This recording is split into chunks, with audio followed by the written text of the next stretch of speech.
En el nombre del Padre, y del Hijo, y del Espíritu Santo. Amén. Señor, abre mis labios. Cantará mi boca tu alabanza. Señor, te confieso todos mis pecados, mis flaquezas y mis fallas, mis muchísimas fallas. Vive con confianza. Dios ha perdonado todos tus pecados, flaquezas y tus fallas. Señor, te confieso todos mis pecados, mis flaquezas, mis fallas, mis muchísimas fallas. Vive con confianza. Dios ha perdonado todos tus pecados, tus flaquezas y tus fallas. Gloria sea al Padre, y al Hijo, y al Espíritu Santo, como era al principio, es ahora y será siempre, por los siglos de los siglos. Amén. Y escuchamos la lectura del Evangelio para este primer domingo después de la Santísima Trinidad. Es un texto que va de un capítulo al otro, así que final del capítulo 2, San Marcos, capítulo 2, el versículo 23, hasta el capítulo 3, versículo 6. Dice así. Y dice así: un sábado en que Jesús atravesaba unos sembrados, sus discípulos comenzaron a arrancar espigas al pasar. Entonces los fariseos le dijeron: mira, ¿por qué hacen en sábado lo que no está permitido? Él les respondió: ustedes no han leído nunca lo que hizo David cuando él y sus compañeros se vieron obligados por el hambre. Cómo entró en la casa de Dios en el tiempo del sumo sacerdote Abiatar, y comió y dio a sus compañeros los panes de la ofrenda que solo pueden comer los sacerdotes.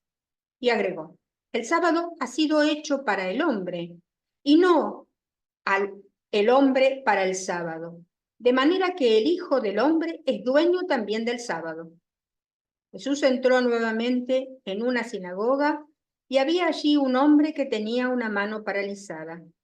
Los fariseos observaban atentamente a Jesús para ver si lo curaba en sábado, con el fin de acusarlo. Jesús dijo al hombre de la mano paralizada: ven y colócate aquí adelante. Y les dijo: ¿está permitido en sábado hacer el bien o el mal? ¿Salvar a una vida o perderla? Pero ellos callaron. Entonces, dirigiéndoles sobre ellos una mirada llena de indignación y apenado por la dureza de sus corazones, dijo al hombre: extiende tu mano. Él la extendió y su mano quedó curada. Los fariseos salieron y se confabularon con los herodianos para buscar la forma de acabar con él. Es palabra inspirada por Dios. Te alabamos, Señor. Gracias pasa a ustedes de Dios nuestro Padre, de su Hijo Jesucristo. Amén. Bueno, y hemos entrado más o menos a la segunda mitad del año litúrgico, ese año litúrgico que arranca ahí en el Adviento, ahí alrededor del mes de diciembre, generalmente del año anterior, y va hasta fines de noviembre del año siguiente. O sea, no coincide exactamente con el año del calendario. Y la primera mitad, ya lo mencionamos ya un par de domingos que lo venimos repitiendo, la primera mitad del año litúrgico tiene que ver con qué es lo que creemos, o sea, cuál es el fundamento, el cimiento de la fe. Y la segunda mitad tiene que ver con, bueno, ¿y ahora qué hacemos? O sea, así es como más o menos, con una pincelada muy gruesa está estructurado. Por eso ahora volvemos a leer los textos. De pronto ustedes van a decir, bueno, veníamos leyendo, y de golpe ahora otra vez saltamos de vuelta para atrás al capítulo ahí 2 y 3 en San Marcos. Bueno, lo que está haciendo el leccionario es un poco este ejercicio. A partir de todos los eventos, de los relatos que hacen a la base, a lo que sostiene la fe, de la primera mitad, que es finalmente todo el mensaje alrededor de la pasión, muerte y resurrección de Jesucristo, ahora se lee a partir de esto nuestras vidas y el mundo en el cual somos parte y estamos integrados, integradas. Entonces, bueno, ahora volvemos a leer. Y entonces nos encontramos con algunas pistas para esta segunda mitad del año, que tiene que ver con, bueno, ahí está, el leccionario aquí ha puesto dos relatos juntos y tienen bastante complejidad por los elementos que tienen adentro. Es decir, ¿qué es lo que Jesús viene haciendo? Si miramos un poquitito lo que está antes, en este relato del Evangelio según San Marcos, bueno, hay varias curaciones y algunas discusiones. Hay toda una discusión alrededor del ayuno y ahora aparece esta discusión sobre el sábado o el descanso, porque ese es a veces un problema cuando traducimos. No se traduce de manera pareja. Por ejemplo, Shabbat es descanso, reposo, como traducen. Algunas de las viejas traducciones utilizan la fórmula día de reposo. Bueno, es igual que cuando en el texto griego aparece eclesía, traducimos iglesia, pero en realidad la palabra en nuestro idioma es asamblea, reunión. Bueno, esto es a veces esta cuestión de que hay ciertas palabras que se han instalado de alguna manera, quedan, y cuando traducimos parece que es una palabra como en sí misma, cuando era una palabra de uso. Entonces aquí la idea de reposo, día de descanso, día de reposo, es muy posible, tampoco totalmente demostrable, que era uno de los temas de la época de Jesús. Aparece mucho. Posiblemente hay otros, pero bueno, algunos a veces reciben más atención que otros también, ¿no? Depende. Ahora, esto tiene que ver con algunas cuestiones vinculadas finalmente a nuestra primera mitad del año, al tema de la fe, al tema de aquello que creemos. Y aunque no es el texto más antiguo, pero el libro del Génesis, en el primer relato, que aunque es el primer relato, ahí Génesis 1:1 en más, es el más reciente, el más antiguo es el que viene después, pero en ese relato aparece esta cuestión de Dios creando en 6 días más el séptimo descanso, ¿no? Entonces como que es la base sobre la cual después se arma todo un sistema de creencias. Claro, y lo que está pasando acá tiene que ver con eso de alguna manera, porque si uno mira el relato, es decir, la obra creadora de Dios en ese relato del libro del Génesis, eh, es un acto libre desde Dios en cuanto a aquello que se va creando y que Dios lo que hace es ver que es bueno. Eso es algo que se va repitiendo, repitiendo mientras uno va leyendo. Y vio Dios que era bueno y fue la tarde y la mañana del día tal. Tarde y mañana porque en el formato más antiguo donde estos textos están originados, el día comienza a la tardecita, ¿no? Con la primera estrella. La comunidad judía mantiene esa tradición de que la primera estrella es la que marca el comienzo del día. O sea, de la noche se pasa al día. Tiene todo un sentido también de la fe y de las miradas, de la oscuridad a la luz. Hay un montón de elementos acá. Ahora, si miramos ese relato, está toda la obra creadora y el séptimo día, texto del Génesis dice, y Dios descansó. O sea, la forma que se usa es verbal, descansar. Pues nosotros como que heredamos también esta otra forma de la idea de descanso como sustantivo, cuando en el texto es y Dios descansó. Está bien, es un pretérito, pero verbo. Ahí comienza a mezclarse el problema. Ahora, el trabajo,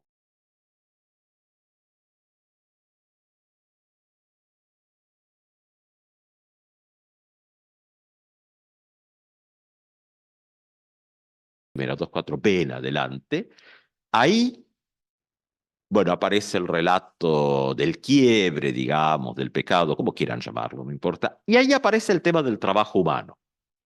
El ser humano, según estos relatos antiguos, deja de tener la tarea que antes es una tarea, bueno, no está aclarado, pero la tarea de cuidar de la creación, el jardín, no el huerto. Nosotros jardín lo tenemos más asociado a flores y no a la idea de alimentos, frutos. Para nosotros eso es más la huerta, decimos, la quinta.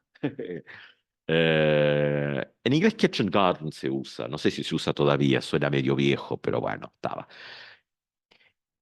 Pasa de esa tarea, por la ruptura que se produce, y no es nuestro tema de hoy, pero por la ruptura del relato, pasa a que el trabajo se convierte en algo tedioso que da por resultado espinas y cardos. El sudor, la espina, o sea, cae todo lo negativo.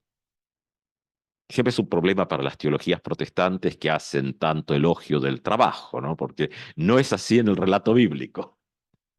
Entonces, claro, eh, lo que de alguna manera culmina un relato que tiene que ver con imágenes de la plenitud del reino de Dios, ese día del reposo de Dios del séptimo día, es decir, se va quebrando y se llega a la época esta donde tenemos nuestros relatos del Nuevo Testamento, que ya tienen un recorrido de unos 2000 años, donde encontramos a Jesús haciendo algunos llamados de atención, reinterpretaciones, o tal vez buscando formas más originales en el sentido de los orígenes de interpretar estos textos.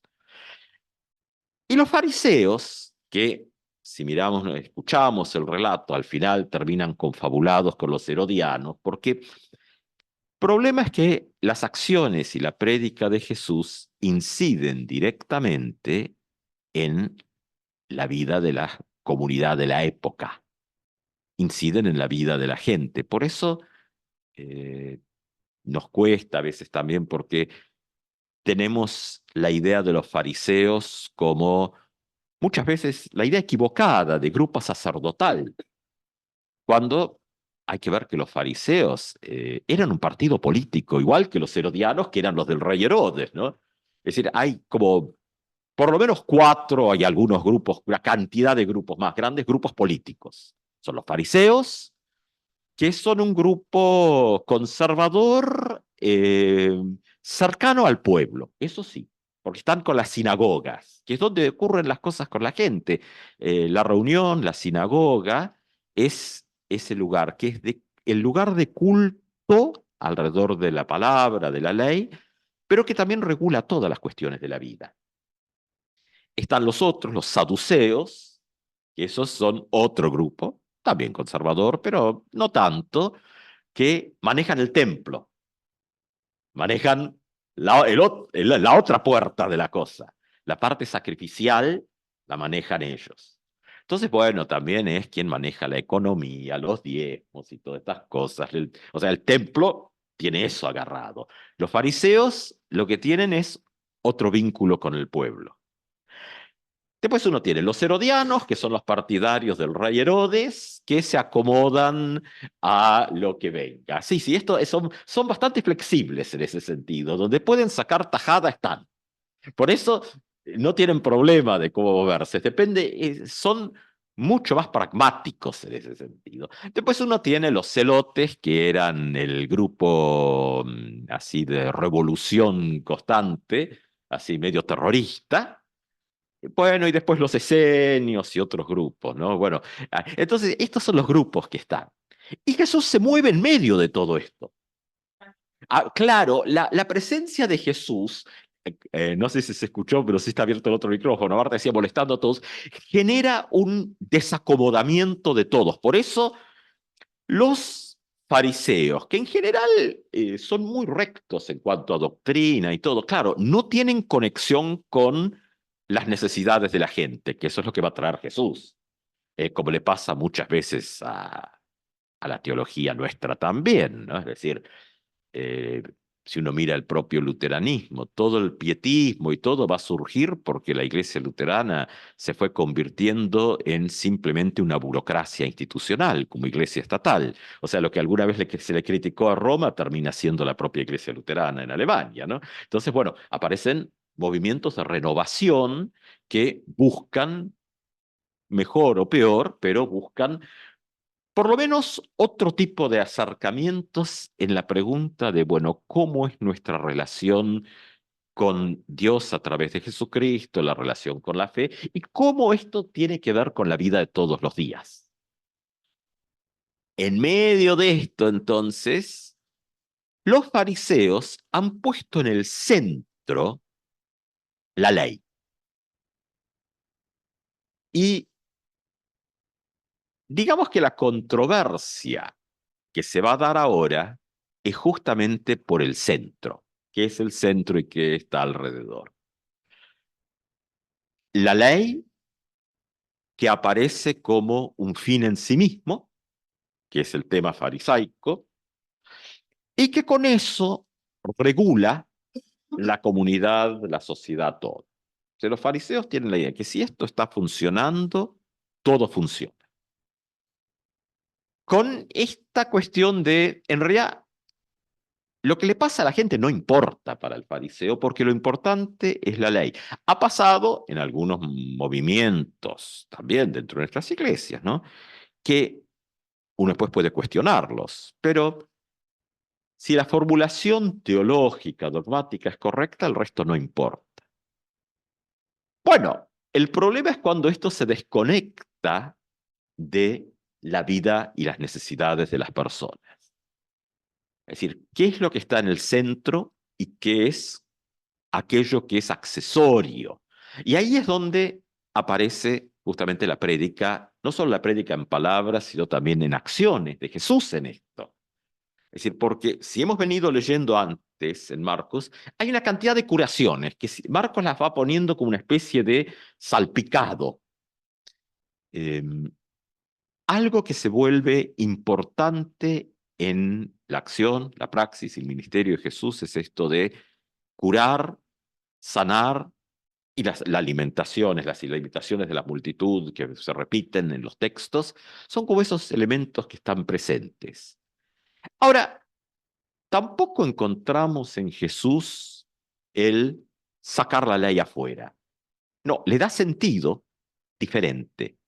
La ley aparece para el cuidado y la protección de lo humano. Y entonces retrocedemos hacia esos textos del Génesis, donde, al menos como se viene presentando en el relato bíblico, como lo tenemos por lo menos, habrá otras cosas que están afuera, pero bueno, están afuera, no las tenemos. Moisés, que es tal vez el núcleo de quien recibe la ley, los 10 mandamientos, estas cosas, no quiere decir que no haya antes elementos de esto, pero Moisés, la ley viene para justamente regular la comunidad humana con todas las dificultades que la propia comunidad humana tiene. Es decir, la comunidad humana que no tiene la mirada perfecta, bondadosa de Dios para con la creación, sino la comunidad humana que cada uno trata de sacar el mayor provecho posible y que poco le importa a los demás. Esto es parte de lo humano. Entonces, la ley viene a hacer eso, en primer lugar, para frenar que los grandotes no se coman a los chiquitos. Primer uso de la ley en Lutero, segundo uso de la ley en Calvino. La única diferencia es que está cambiado el orden, pero los dos tienen lo mismo. La ley aparece para eso, para frenar justamente que los que son poderosos se devoren a los que menos tienen. Entonces hay cantidad de leyes, porque claro, siempre aparecen problemas nuevos. Entonces uno empieza a mirar listas y listas y listas de una manera muy integral, porque así como esto es todo tradición dentro del antiguo texto, tradición de los levitas, tradición sacerdotal, entonces, tradición del Deuteronomio, esto que de alguna manera trata de integrar todas las esferas de la vida. Por eso eh, las personas descansan el séptimo día, siguiendo ese modelito de la semana. Eh, la tierra descansa cada 7 años, o sea, cada 6 hay un año que no se siembra, no se toca, porque la tierra descansa. O sea, era toda una mirada integral de los sabios de la época que estaba construido sobre la base de aquello que hacía a la relación con Dios a través de la fe de época. El problema es cuando poco a poco se pierde el sentido último, que era cuidar de la gente, y ahora el sentido es cuidar de las leyes. Es decir, eso es lo que se ha trastocado y es la crisis que se va a producir, porque uno dice, bueno, ¿era necesario ponerse a curar en sábado para molestar a los fariseos? ¿No? O sea, uno dice, bueno, hay otros 6 días, pero, claro, el problema es cuál es el centro. ¿Es la ley o la necesidad de la vida en un sentido amplio? Porque también está el peligro de que hoy en día nuestras miradas muy individualistas, si hablamos del ser humano, dejamos todo el resto afuera, ¿no? Nos olvidamos que somos parte de esta gran biosfera, cosa que en la antigüedad todo esto estaba mucho más integrado. Por eso las viejas leyes que dicen, bueno, cada 6 años, el séptimo, es decir, la tierra descansa. No sé. Y también esto de mover los cultivos que no se podían repetir y cosas, y cómo se cosecha, y hasta dónde uno puede cosechar, qué partes no se pueden cosechar, porque eso queda para la viuda, el pobre, el huérfano y el extranjero. Es decir, cantidad de leyes que cuidaban la integralidad de una sociedad, y esa sociedad que había pasado de ser una sociedad más nómade, que iban atrás de las ovejas y las cabras, para ser una sociedad que cultivaba. Entonces eso había que cuidarlo. Esta idea del cuidado está metida. Bueno, hoy en día, bueno, más o menos, o sea, hay de todo, pero la extractividad es uno de los grandes riesgos donde el ser humano hemos perdido esta cuestión de la relación más integral. Ahora, nuestros textos de hoy que ponen, primero el conflicto de espigar, cosechar, esto de agarrar las espiguitas y tirar los granitos, cosa muy campesina de época, eh, con los discípulos haciéndolo en un día prohibido y el maestro que no les llama la atención, porque el problema acá no apunta tanto a los discípulos, y los fariseos le están diciendo a Jesús, vos que sos el maestro tenés que llamarles la atención como corresponde. Bueno, y en cambio Jesús se sale con un texto, eh, claro, lo complica más, ¿no? Sale con un texto para complicarles la vida. Y después, esta insistencia de curar en sábado, porque justamente es volver a poner la ley en el lugar que corresponde. Y entonces el centro de la ley, si hemos puesto atención a la lectura, el centro que tiene la ley se desplaza y en el centro aparece la plenitud de la creación. Jesucristo mismo, el Hijo del Hombre, es también Señor del sábado. Estaba en la primera parte que leímos, en el cierre de esa primera parte que tenía que ver con las espigas de los discípulos. La curación del hombre de la mano seca, bueno, es un texto que tiene una cantidad de vericuetos, pero que no los vamos a meternos hoy, sino dejar esto como colocado en esta segunda parte del año, donde Jesucristo, como plenitud de lo humano, pasa a estar en el centro y alrededor se organiza todo el resto de las cosas. Venir a dar sentido pleno a la ley, rehabilitar un camino de vínculo para con Dios, en primer lugar, y una revinculación con el entorno en el segundo. Bueno, claro, el grupo fariseo no está contento, están descontentos con lo que ha pasado. Y entonces ahora ya no tienen mucho problema en ir a aliarse con los herodianos, que no eran muy observadores de las leyes, pero bueno, cuando hay que tener algo en común, parece que cierta flexibilidad en algunos temas puede haber. No en el sábado, pero sí si hay que aliarse con otros que puedan en conjunto.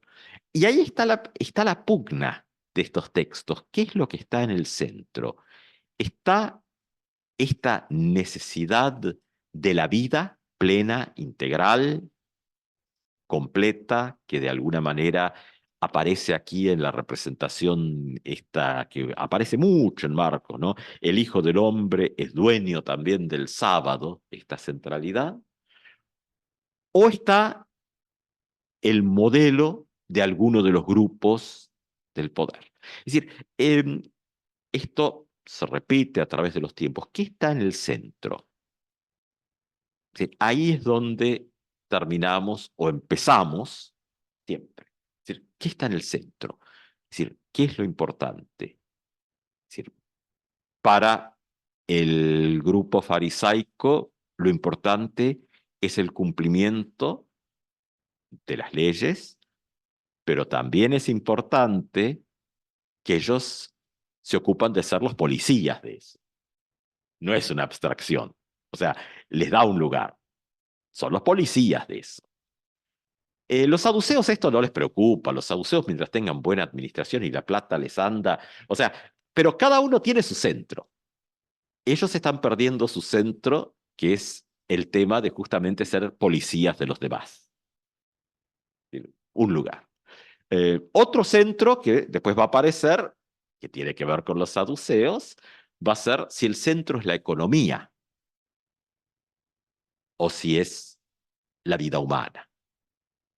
Es decir, hoy uno ve modelos donde el centro es la economía.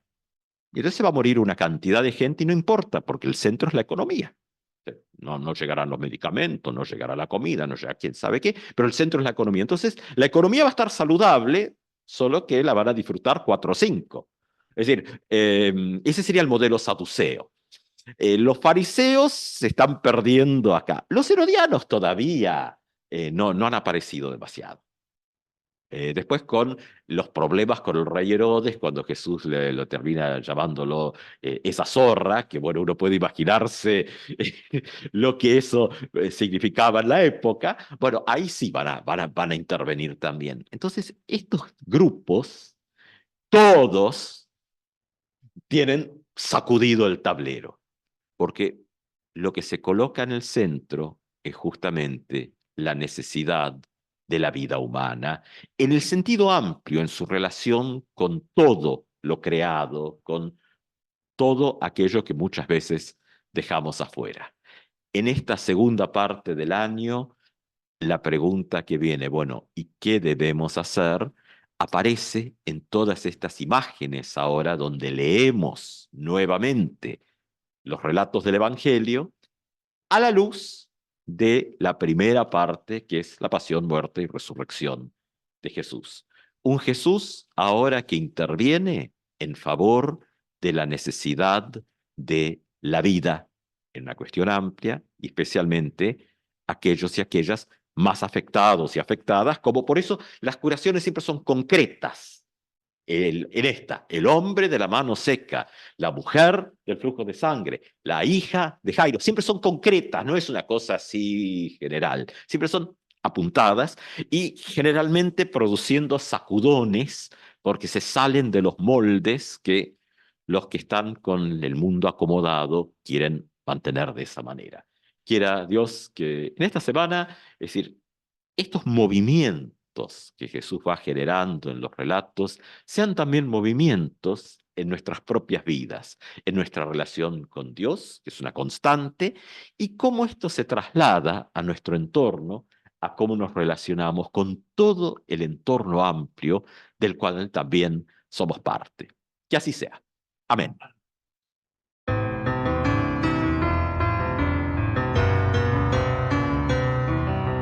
Miren qué bueno es. Miren qué bueno es. Miren qué bueno es cuando los hermanos están juntos. Es como aceite bueno derramado sobre Aarón. Miren qué bueno es. Miren qué bueno es. Miren qué bueno es cuando las hermanas están juntas. Se parece al rocío sobre los montes de Sión. Miren qué bueno es. Miren qué bueno es. Miren qué bueno es cuando los reunimos todos juntos, porque el Señor ahí manda vida eterna y bendición. Miren qué bueno es. Miren qué bueno